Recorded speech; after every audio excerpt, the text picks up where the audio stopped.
ایک بڑی خوبصورت بات، امام اعظم ابو حنیفہ کے ایک شاگرد گزرے امام محمد رحمۃ اللہ علیہ، خوبصورت بڑے تھے، کچھ خوبصورت تھے، کچھ سونا، کچھ منہ دا مٹھا، کچھ پیارے بڑے تھے، کچھ ان کا انداز یہ تھا کہ نفاست پسند بڑے تھے، بڑے نفیس تھے، نکلتے تھے تو تنہا نہیں نکلتے تھے۔ ایک دفعہ بغداد میں تشریف لائے تو بغداد سے انہوں نے ایک بستی اور میں جانا تھا، تو وہاں یہودیوں اور عیسائیوں کا بڑا غلبہ تھا، تو امام محمد رحمۃ اللہ علیہ فرمانے لگے یہودیوں عیسائیوں کے بیچ سے گزرنا ہے تو کوئی یہی نہ سمجھے کہ ان کے تو پلے کچھ نہیں، کہنے لگے سونے گھوڑے لاؤ عربی نسل کے۔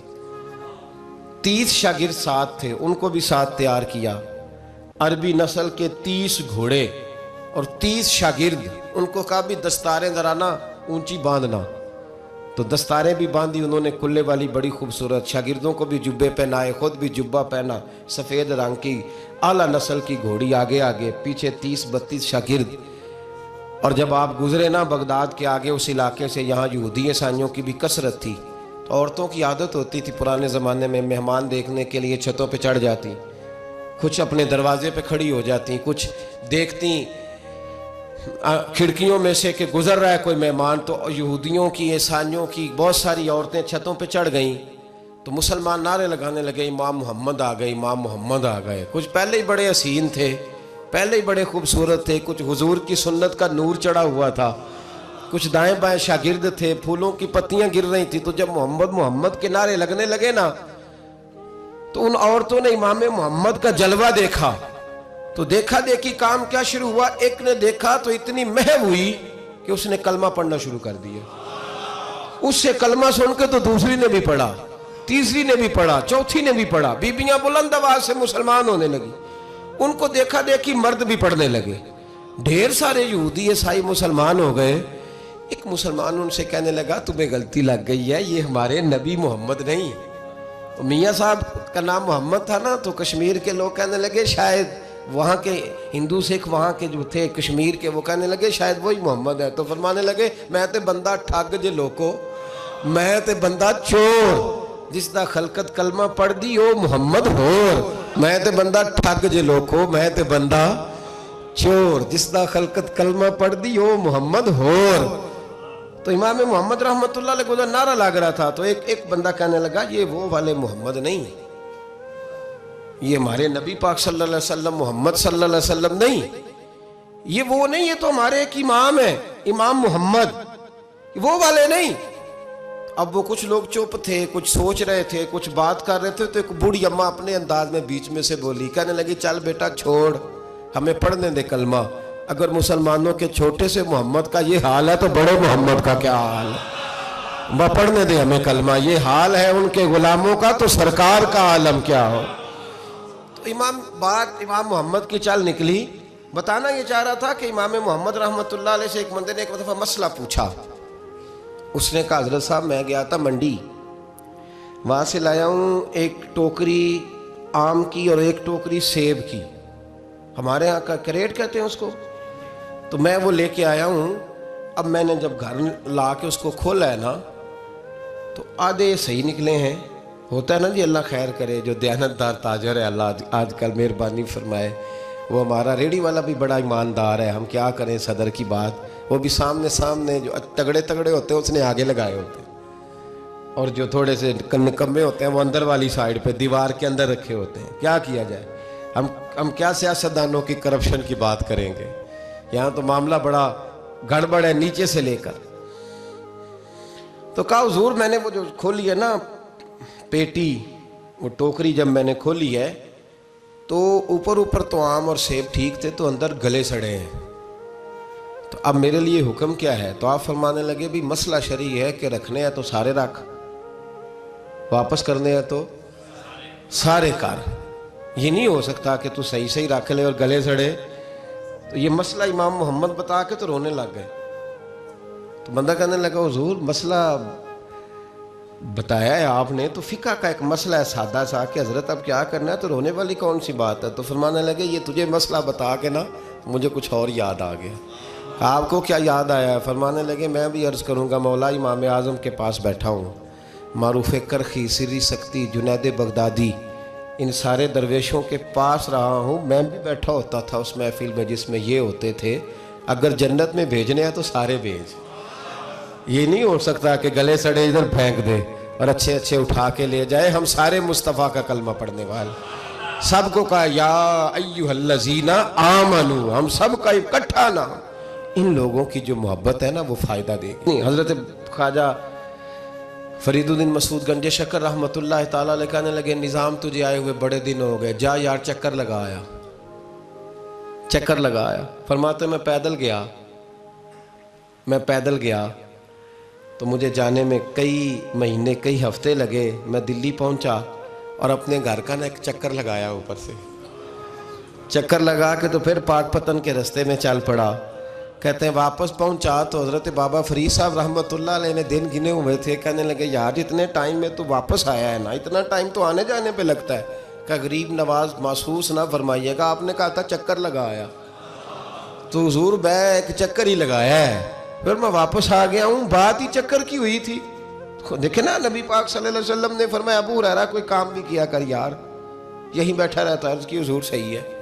اٹھے, سامنے ایک ستون تھا, اس کے پیچھے سے ہو کے نا واپس آ گئے. تو حضور نے فرمایا گئے نہیں. کہا حضور نے آپ نے فرمایا تھا جایا آیا کر, گیا ہوں پر میرا دل ہی نہیں لگا. بھئی تو یہاں سے ہو کے واپس آ گیا, کہیں جانا تو تھا نا, یہیں سے ہو کے. تو ان لوگوں کے صالحین کی محبت کے راستے میں کوئی چیز رکاوٹ نہیں بنی. ہمارے ہاں چیزیں رکاوٹ بنتی ہیں اپنے اولیاء اللہ سے, صوفیاء سے, بزرگان دین سے, رب کریم کے بندوں سے, داتا علی اجویری سے, خواجہ اجمیری سے. ان لوگوں سے پیار کریں, صالحین کی محبت دلوں میں پیدا کریں, صحابہ کا پیار دلوں میں پیدا کریں, اہل بیت نبوت کا پیار دلوں میں پیدا کریں. یار یہ حدیث جو ہے نا یہ امید کی کرن ہے, یہ روشنی کا مینار ہے کہ میرے نبی پاک نے فرمایا جو جس سے پیار کرے گا قیامت میں اسی کے ساتھ رکھا جائے گا. یہ صحیح بخاری کی حدیث ہے, المرء مع من احبہ. اور یہ جو مع ہے نا اس کا معنی ہے ساتھ رہنا. ہاں مع اللہ, مع یعنی بما یعنی اس کے ساتھ. المرء مع من احبہ, جو جس سے محبت کرے گا قیامت میں اس کی معیت میں رکھا جائے گا. لیکن ہمارے آنا کرامتے, میرے جیسا شخص جب بھی کرامت سناتا ہے کہتا ہے میرے حضرت صاحب کا مجھ سے بڑا پیار. بھائی وہ تو پیار کریں گے ہی, وہ تو برکھا ہے, وہ تو رحمت کا سایہ ہے, وہ تو سائبان ہے, تو بازو کھلے ہوئے ہیں. تو بتا تیرے اپنے دل کا حال کیا ہے. حضرت حرم بن حیان رحمت اللہ تعالیٰ علیہ فرماتے میں حضرت اویس کرنی کو ڈھونڈنے چل پڑا. ڈھونڈنے بھی اسے نکلا جسے کسی نے نہیں ڈھونڈا اور جو کبھی کسی کو نہیں ملے. حضرت اویس کرنی, یہ فکرہ کسی درویش نے نا حضرت اویس کرنی کے لیے کہا ہے. یہ فکرہ پورا فیٹونی پہ آتا ہے, اسی کسے دے کچھ نہیں جے لگ دے تے نہ کوئی ساڈا دردی, کوئی یارانہ نہیں, کوئی دوستانہ نہیں. حضرت اویس کرنی کا مزار بھی کنفرم نہیں کہ کدھر ہے. بس اسی کسے دے کچھ نہیں لگ دے, کیا ضرورت ہے. بس ٹھیک ہے, اپنا جو ہے انداز سارے زمانے سے علیحدہ کر کے رکھا انہوں نے, علیحدہ, الگ تھلگ. تو حضرت خواجہ اویس کرنی کو ڈھونڈتے ڈھونڈتے کہتے ہیں میں گیا, کرن گیا. حضرت حرم بن, یہ داتا صاحب نے اس کو لکھا ہے, فرماتے میں گیا تو مجھے لوگوں نے کہا وہ تو حج کرنے چلے گئے. کہتے ہیں جب میں مکے گیا تو میں نے لوگوں سے پوچھا اویس کرنی آئے تھے, کہنے لگے ہم تو نہیں جانتے. یہ تو میرے جیسے لوگ ہوتے ہیں نا جن کی تصویریں زیادہ نکلتی ہیں تو جن کی ویڈیو زیادہ ہوتی ہے تو لوگ زیادہ جاننے لگتے ہیں, ورنہ رب کریم کے بندے تو چھپے ہوئے چکر میں پڑے ہی نہیں. کون اویس کرنی؟ تو انہوں نے کہا کہ حضرت اویس کرنی, چہرے پر برس کے داغ ہیں, کمزور سا وجود ہے, داڑھی زیادہ گھنی نہیں.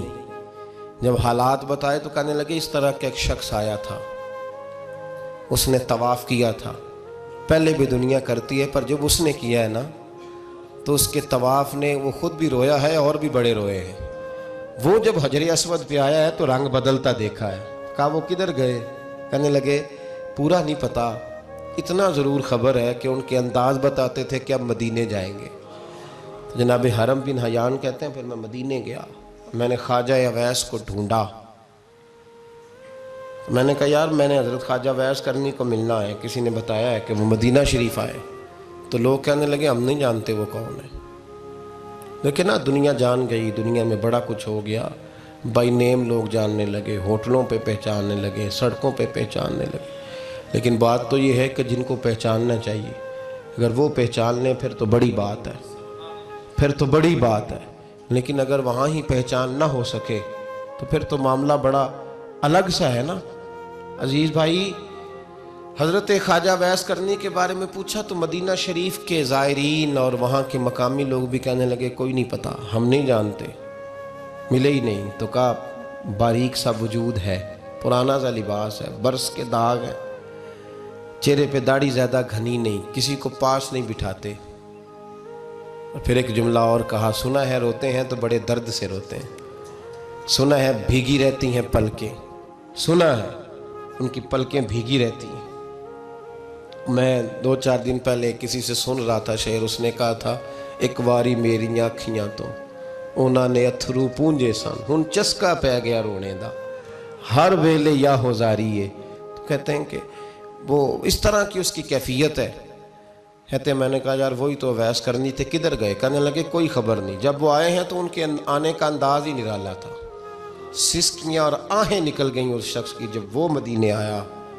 حضرت حرم بن حیان کہتے ہیں میں ڈھونڈتا رہا، تلاش کرتا رہا، پھر میں ان کو ڈھونڈتے ڈھونڈتے عراق میں آیا تو نہر فرات کے کنارے ایک کمزور سے آدمی کو ریت کے ٹیلے پر بیٹھ کے وضو کرتے دیکھا۔ کہتے ہیں جب ان کا وضو مکمل ہوا تو میں نے کہا السلام علیکم، تو کہتے ہیں انہوں نے چہرہ نہیں پھیرا، وہیں بیٹھے بیٹھے کہنے لگے وعلیکم السلام یا حرم بن حیان،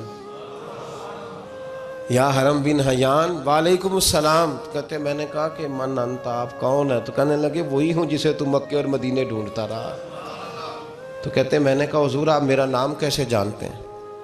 بڑا خوبصورت جملہ ہے، اللہ کرے آپ کو یہ یاد رہ جائے، سبق کبھی نہ بھولنا، یہ سبق کبھی نہ بھولنا۔ بابا صاحب کے مزار پہ گئے تو خالی آ گئے، داتا صاحب گئے تو خالی، ایسے ہی چلے گئے۔ ہم فارغ لوگ تھے، کوئی کام نہیں تھا کہ بابا فرید کی گلیوں میں گھومتے رہے، ہم فارغ تھے کہ 2 بجے حضرت سلطان باہو رحمۃ اللہ علیہ کی جالیوں کے سامنے کھڑے رہے۔ ہم کوئی پتھر چاٹنے والے لوگ تھے کہ آدھی رات بیت گئی اور ہم بزرگان کلمہ والا شریف کھڑے رہے؟ یہ کیسے ہو گیا کہ محدث اعظم کے مزار پہ کھڑے رہے؟ ایسے ہی کوئی بات تھی؟ حضرت ویسے کرنی بول کر فرمانے لگے، کہنے لگے کیا کہا تو نے کہ میں تجھے کیسے جانتا ہوں؟ فرمانے لگے تو مجھ سے پیار کرتا ہے، عارف تو روحی من روحی کا، میری روح تیری روح کی جاننے والی ہے۔ یہ روحوں کا رشتہ ہے، یہ خطا نہیں جایا کرتا۔ عارف تو روحی من روحی کا، میری روح تیری روح کو جانتی ہے۔ یہ کیسے ہو گیا؟ کوئی ایسے لوگ تھے تو اتنی جگہ مجھے تلاش کر آیا اور میں تجھے جانوں نہ؟ یہ کیسے ہو سکتا ہے؟ یہ کیسے ممکن ہے؟ تو ڈھونڈتا رہا گلی گلی اور میں کہوں کہ میں تجھے جانتا نہیں؟ فرمایا حرم بن حیان میں، ہاں میں دعا کرتا ہوں اللہ کی بارگاہ میں کہ رب کریم مجھے اور تجھے جنت میں اکٹھا کر دے۔ کہتے ہیں جب انہوں نے یہ دعا کی تو وہ چل پڑے۔ میں نے کہا حضور کہاں جا رہے ہو؟ فرمانے لگے میرا پیچھا نہ کرنا، میں کسی اور منزل کا مسافر ہوں، اور جس رستے میں چل رہا ہوں نا ان منزلوں پہ ساتھ نہیں کسی کو لیا جاتا، یہ میری اپنی ذاتی منزل ہے، اس میں پاؤں پہ چھالے ذرا سخت ہوتے ہیں، ہر آدمی کا کام نہیں یہاں چلنا، تو مجھے تنہا رہنے دے اور مجھے اپنی مرضی سے چلنے دے۔ کہتے میں نے منت کی تو کہنے لگے بس تو نے جد و جہد بڑی کی تھی تو تیرے ساتھ ملاقات کر لی، تجھے پہچان لیا، تیرے ساتھ بات کر لی، ورنہ میں کہہ چکا ہوں اسی کسے دے کچھ نہیں لگ دے۔ اسی لیے میں نے حضرت غالباً امام شورانی رحمۃ اللہ علیہ کے حوالے سے پڑھا ہے کہ قیامت کے دن جب حضرت ویسے کرنی جنت میں جائیں گے تو ممکن ہے اس وقت بھی لوگوں کو دیدار نہ کرایا جائے، بلکہ امام شورانی کہتے ہیں اللہ 70,000 فرشتے ان کی شکل کے پیدا فرمائے گا اور ان کے جھرمٹ کے اندر چھپا کے انہیں جنت میں داخل کرے گا۔ ملاقات کس سے ہوگی؟ صرف انہی سے ہوگی جن کے لیے انہوں نے زندگی گزار دی، یا خدا سے ملیں گے یا مصطفیٰ کریم سے ملیں گے۔ یہ بھی لوگ تو محبت کریں، صالحین کا پیار، نیک لوگوں کی محبت، صالحین کی محبت رستہ آسان کرتی۔ کوئی شک نہیں کہ زمانے میں سارے لوگ اچھے نہیں ہوتے، برے لوگ بھی آئے ہیں مارکیٹ میں، ہوتے ہیں، لیکن 2 4 5 10 بروں کو لے کر کے اچھوں کی محبت چھوڑ دیں گے، نیک لوگوں کا ذکر چھوڑ دیں گے، ان کا پیار چھوڑ دیں گے، ان کا تذکرہ پڑھنا چھوڑ دیں گے، ان کے پاس بیٹھنا چھوڑ دیں گے۔ گزشتہ دور میں جو بادشاہ بھی نیک ہوئے نا وہ بھی صالحین کی محبت کی وجہ سے نیک ہوئے۔